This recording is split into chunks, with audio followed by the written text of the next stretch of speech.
어제 청와대가 국무회의 이후에 가짜뉴스 근절책을 공식 발표할 예정이었는데 문재인이 그 정도로 되겠나? 이낙연도 근본적 대책을 강구하라 해서 더 강경할 대책이 나올 가능성이 커졌다. 이렇게 이야기를 하고 일각에서는 논란 확산을 의식한 조치다. 즉 강경하게 했다가 좀 일이 커져버릴 것 같아서 겁을 주는 척하면서 꽁무니를 빼는 거다. 이 두 가지 지금 이야기가 난무하고 있어요. 어떤 거든 상관없습니다.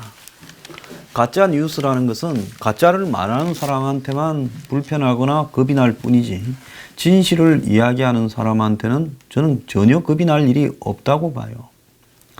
자, 저는 솔직히 말하면 개인적으로 가짜 뉴스로 좌우를 막론하고 대중을 현혹시키는 사람들을 별로 좋아하지 않습니다.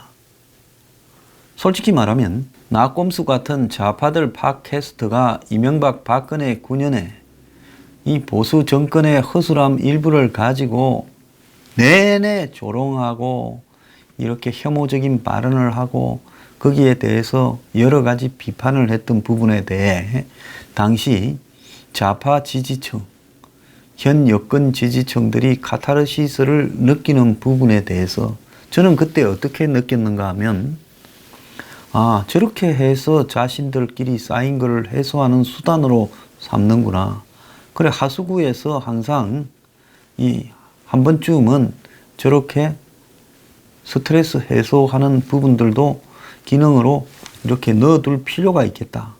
그래야 이 상수도도 제대로 유지가 되겠다. 하수도가 제대로 청소가 이렇게 걸러지는 필터 역할이 없다 하더라도 하수구에 물이 빠져야 어쨌든 상수도도 유지가 되겠다. 이런 생각을 했어요. 왜 그런가 하면 이 모든 사회의 문화는 정상적인 주류 문화가 또 주류 언론이 있고 또 그 밑에 서버 컬처, 서버 언론이 있습니다. 서버 미디어가 있죠. 자, 그런데 문화에서는 주류 문화와 서브 컬처가 구분된다 하더라도 이제 언론에서는 주류 언론과 비주류 언론, 하수도 언론이 구분이 가능한가에 대해서 한국 같은 경우에는 큰 문제가 생겼어요. 왜 그런가 하면 한국은 주류 언론이 대부분 오른쪽이거나 왼쪽에 줄을 서 있기 때문에 그리고 배팅을 합니다. 그래가지고 왼쪽이 잡으면 오른쪽 언론들은 좀 고생하고 또 왼쪽에 줄을 섰던 언론들은 그야말로 의용 언론이 되어가지고 갖가지 금전적인 재정적인 혜택을 누리면서 정권의 한마디로 오른팔 왼팔 노릇을 합니다. 최근에 한경호 같은 매체, 미디어 오늘 같은 매체가 총체적으로 나서서 또 정권을 이렇게 보조하는 인터넷 뉴스 몇 개들이 나서서 가짜 뉴스를 두들겨 잡아야 된다고 이렇게 선동을 해 왔습니다. 자, 그들이 그렇게 앞장서는 부분에서는 정권과의 협의된 내용이나 기획이 과연 없었을 거라고 보십니까? 그런데 각자 알아서 그렇게 일정한 시기에 돌아가면서 저렇게 가짜 뉴스 보도들을 조금씩 진전시키면서 할 수 있는 것이냐. 거기에는 일종의 자신들이 가짜 뉴스라고 지목한 사람들의 인격 말살적인 내용이거나 또는 허위 사실도 포함되어 있었습니다. 가짜 뉴스를 지적하면서 거구라고 표현을 하는 부분에서 제 방송을 일정하게 계속 들은 사람들은 제가 거구라고 하는 부분에 동감을 합니까? 저는 한쪽에서는 위장 보수다. 보수를 분열시키기 위한 보수다. 황장수의 경제정책은 좌파다라고 시간만 나면 거품을 물고 저를 오른쪽에 자칭 오른쪽에 있다라는 사람들이 저를 비판하고 또 한국의 정권의 앞잡이 좌파들은 종북들은 저를 시간만 나면 거구라고 이야기를 합니다. 그러면 적어도 황장수를 거구라고 하는 언론들은 전부 다 뭡니까? 가짜 뉴스를 이야기를 한 것이죠. 자, 일부 사안들을 제가 몇 차례 이야기했잖아요. 문현동 금 문제나 이런 거, 또 북한에 벤처차를 제공했니 어쩌니 이런 문제, 북한의 돈 제공 문제, 이런 거 정말 신중하게 해야 된다. 내가 알아볼 때 그런 거 아닌 걸로 나는 알고 있다. 나보고 끊임없이 그걸 달아서 좀 활용하라고 압박도 들어오고 이러는데 나는 그럴 생각이 없다라고 이야기를 했잖아요. 그리고 그런 것들을 조심하지 않으면 나중에 이 정권이 그런 걸 핑계 삼아 가지고 전부를 썰어버리려고 지금 준비하고 있다. 가짜 뉴스를 좌파 언론들이, 의용 언론들이 계속 두들기는 이유가 일정한 타스크 포스가 있어서 그 헤드쿼터에서 지시하는 대로 차례대로 돌아가면서 공격을 하고 있는 것이 안 보이느냐. 그리고 법제화와 처벌에 나설 거다라고 이야기를 숱하게 했습니다. 그럼에도 불구하고요, 아직도 그러는 사람들이 있어요. 자, 이제 그런 사람들은 어떤 겁니까? 잡아가면 나는 더 떠서 좋다라는 사람들일 거예요. 자, 그래서 그런 거는 가짜 뉴스를 통해서 피해를 봤다라는 사람이 그걸 보도한 사람하고 둘이서 해결하면 되는 문제예요. 세상 어디에 그런 문제가 없는 데가 어디 있습니까? 그런데 그런 몇 가지 문제를 가지고 마치 엄청난 가짜 뉴스를 가지고 세상에 해악을 끼치고 심지어 60대, 70대, 50대 후반 이런 사람들은 판단 능력을 상실한 채 이런 자극을 선동하는 가짜 뉴스 패거리한테 다 선동당해서 맹목적으로 그걸 믿고 있다고 이야기를 하고 있습니다.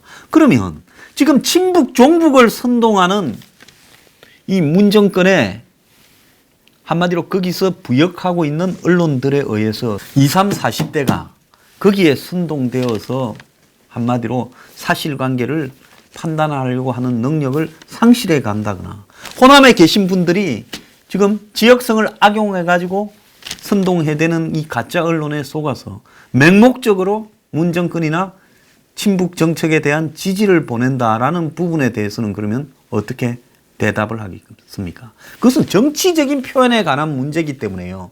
자기 편을 분명히 한 채 한마디로 상대 진영을 적대적으로 바라보기 위한 짜여진 비판, 가짜 비판이기 때문에 그 비판은 솔직히 저는 잘못된 것이라고 보고 있습니다. 저 황장수요? 누구한테 지원도 받지 않고 회원 모집해서 합법적으로 지금 정권에 대한 비판을 합니다. 정권만 비판하는 거 아니에요.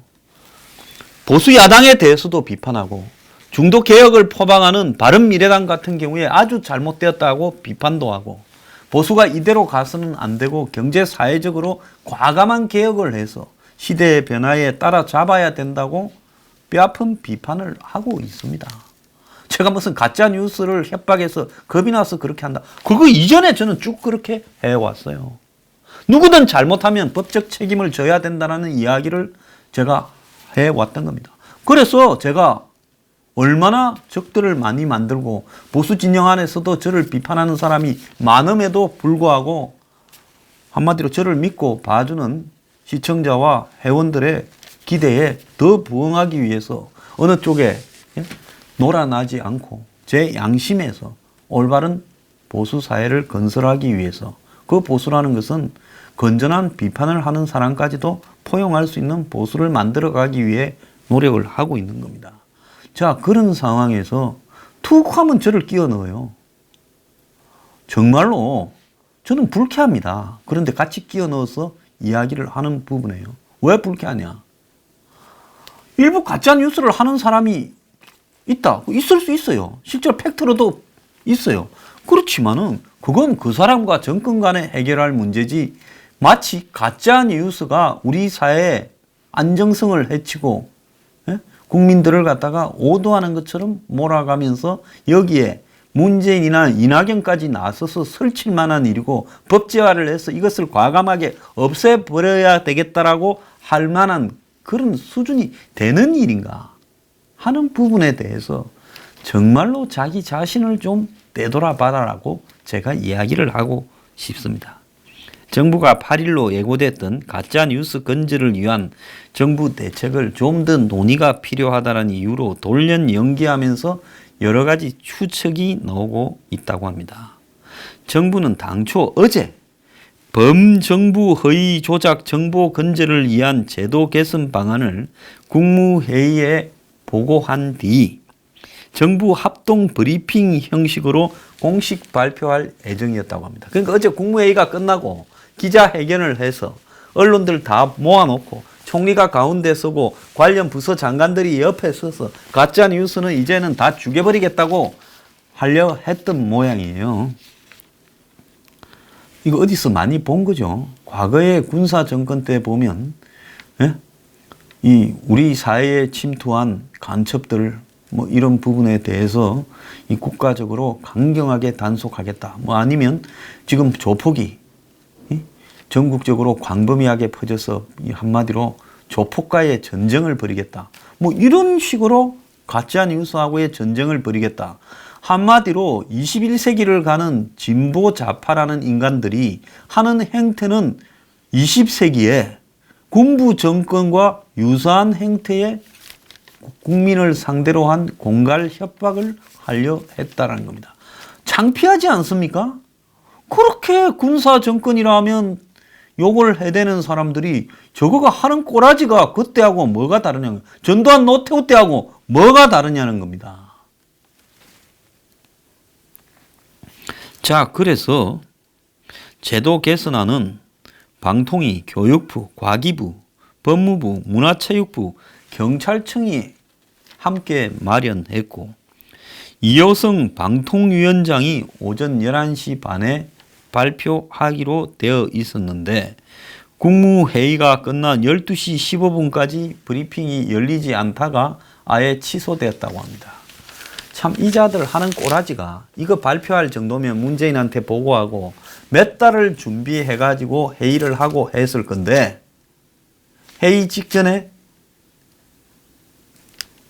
아직 준비가 덜 됐다고 취소를 한다. 가짜 정부 아니에요? 옛날에 보면 문재인이 아파서 한 일주일 쉰다 할 때 규제개혁 회의를 하기로 했는데 미흡하다고 하면서 대통령이 좀 화를 내어서 그 회의가 취소되고 그 다음에 좀 푹 쉬는 그런 일이 발생을 했지요. 자, 그때하고 뭐가 다릅니까?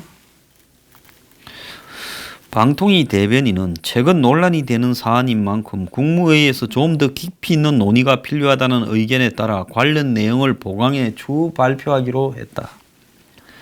다만 발표일을 이렇게 취소가 아니라 연기된 거라면서 예고하지는 않았다. 국무회의에서 이낙연 총리가 직접 발표 연기를 지시한 것으로 알려졌다. 각 부처의 대책이 구체적이지 않은데 근본적이고 실효성 있는 대책을 다시 강구하라 이렇게 말했다고 하고 문재인도 그 정도로는 되겠느냐라고 말을 했다고 합니다. 그 정도로 아니면 뭘 어쩌라고. 가짜 뉴스 유포한 놈들은 다 잡아다가 강화문에 무릎 꿇여놓고 조리돌림을 시킨 다음에 단두대로 목을 자르고 싶었어요? 뭐 어쩌고 싶은데 아주 보자 하니까 간들이 배밖에 나왔어요.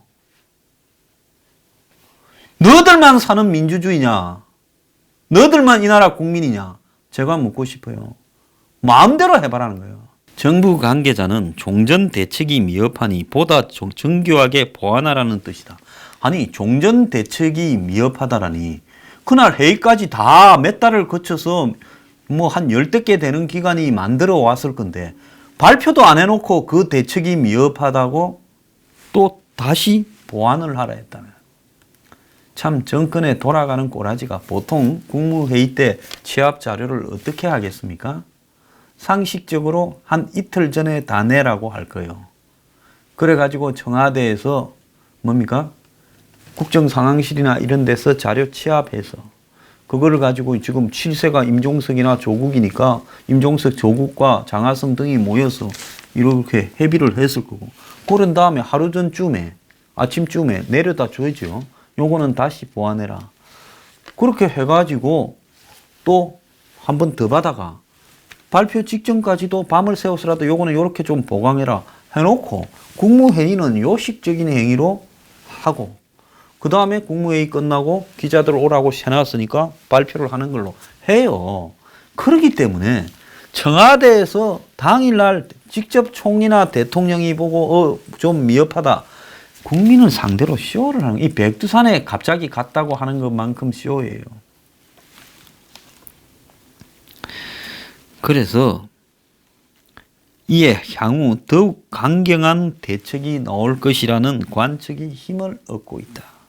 일각에서는 이번 발표 연기는 가짜뉴스 판별, 처벌 기준이 모호한 상황에서 정부의 성급한 발표가 자칫 논란을 키울 수 있다는 것을 의식한 조치라는 해석도 나왔다는 겁니다. 자,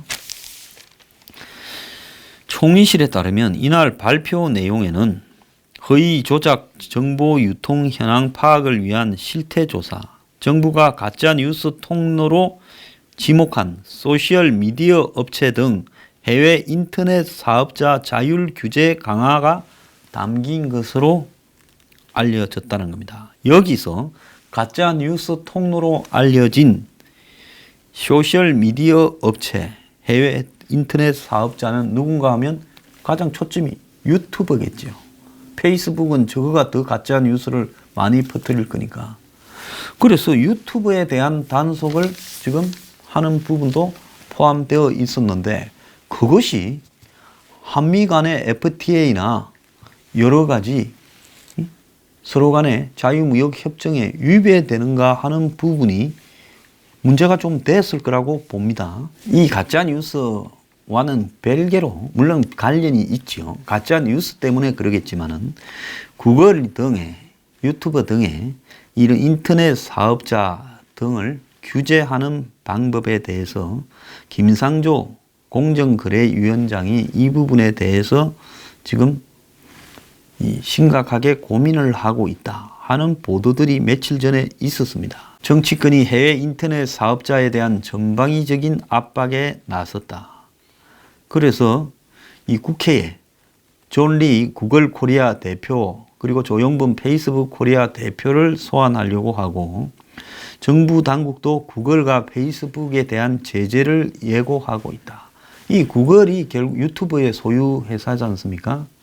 그래서 여기에 대해서 지금 제재를 예고하고 있다. 김상조 공정거래위원장은 구글이나 페이스북 정보 독점 등 불공정 행위를 규제하는 방안을 검토하고 있다. 국민 세금으로 네트워크를 깔았는데 구글과 페이스북이 무임승차하고 있다. 이건 이제 미국에서 오래전부터 나온 주로 이렇게 뭡니까? 이 통신망에 가장 많이 통신망을 사용하는 부분들이 이제 미국 같은 경우에 뭐 유료 영화 채널이나 뭐 유튜브, 페이스북 이런 것들이 많이 차지한다. 우리가 이제 무슨 LTE니 뭐 이 5G니 3G니 하는 부분에서 이 통신망에 대한 이 부하가 주로 이런 업체들 때문에 걸린다. 이제 이걸 이야기를 하면서 뭔가 하면 국내 이동통신사에서 해외 사업자의 망 사용료에 대한 문제를 제기하면서 시작됐다는 거예요. 현재 네이버, 카카오, 아프리카 TV 등 국내 인터넷 사업자는 트래픽 사용량에 따라 전년해선 사용료를 통신사에 지불하고 있는데 구글, 페이스북 등 외국 기업은 국내 기업보다 수십 배 많은 트래픽을 유발하면서도 망 사용료를 적게 내고 있다. 지금 이제 그런 이야기를 가지고 이 구글이나 페이스북, 유튜브 등을 규제하겠다라고 하는 거죠. 자, 지금 한국의 언론이 이런 부분에 대다수가 가세하고 있고 보수도 요즘 약간 편을 드는 척으로 보수 언론들이 마치 유튜브 규제를 이렇게 막고 있는 척 하지만 얼마 전까지 또 비판에도 가세해온 부분도 있어요. 그 부분은 뭐가 문제인가 하면 공중파나 또 종편들이 하고 있는 각종 동영상 화면이나 또 이 네이버나 지금 다음이 하는 동영상이나 카카오 같은 이런 부분이나 이런 것들에 있어서 동영상 광고를 거의 한국 시장에서 유튜버가 7, 80% 독점을 해버리는 상황이 벌어지면서 수입이 현저하게 줄어든 공중파, 종편 이제 그러니까 이 사람들도 자신의 영상을 어떻게 합니까? 공중파 같은 경우에는 유튜브에 제공을 해서 수익을 받고 있죠. 그런 상황에서 이제 수익적인 측면에서 좀 어떻게 해보자. 또 뭐 한겨레 신문 같은 신문들도 신문이 거의 지금 소멸되어 가고 있어요. 아마 파는 거는 한 10만 부, 20만 부도 안 되는 게 대부분이고 몇만 부짜리 신문들이 수두룩해요. 구독자가. 그러다 보니 이 사람들이 이제 어떻게 하겠습니까? 영상을 가지고 독자적으로 뭐 한겨레도 하나TV 같이 이렇게 하려 하는데 안 되는 거예요, 잘. 그러니까 이제 그 부분에 대한 수익성에 관한 문제에서 가짜 뉴스 때리기에 가세를 해서 지금 동영상을 거의 장악해버린 유튜브를 조져서 또 유튜브의 모회사인 구글을 조져서 이번에 이걸 갖다가 좀 조정해보자 하는 의도도 담겨 있는 겁니다. 근데 더 웃기는 거는 현재 국회에 계류된 각종 가짜뉴스 규제 법안에 본회의 통과를 지원하고 대국민 교육 홍보도 강화한다는, 지금이 무슨 유신 시대입니까? 국민 계몽하고 홍보하게. 기가 차. 수사당국의 허위 조작 정보 유포자 처벌도 핵심 대책 중에 하나라는 거예요. 이낙연 총리는 국무회의에서 가짜 뉴스는 사회의 공적이라면서 검찰, 경찰 수사, 방통위, 매체 감시, 제재 등 범정부 차원에서 엄정 대처를 지시했다는 거예요.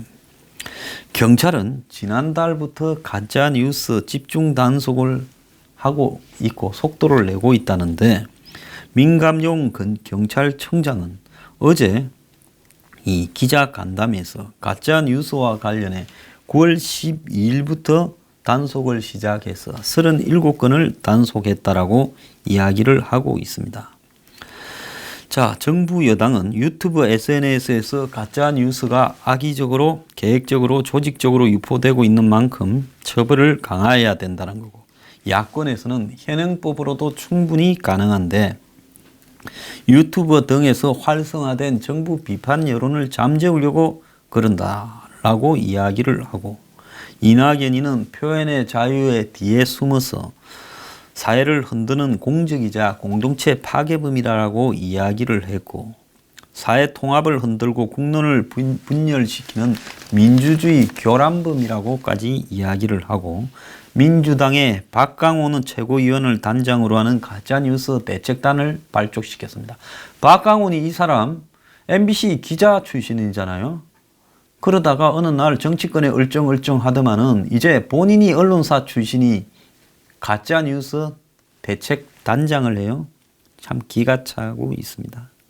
그래서 유튜브 등을 통한 인터넷 1인 방송을 규제하는 방송법 개정에도 박강훈 등이 중심이 되어서 착수했다고 합니다.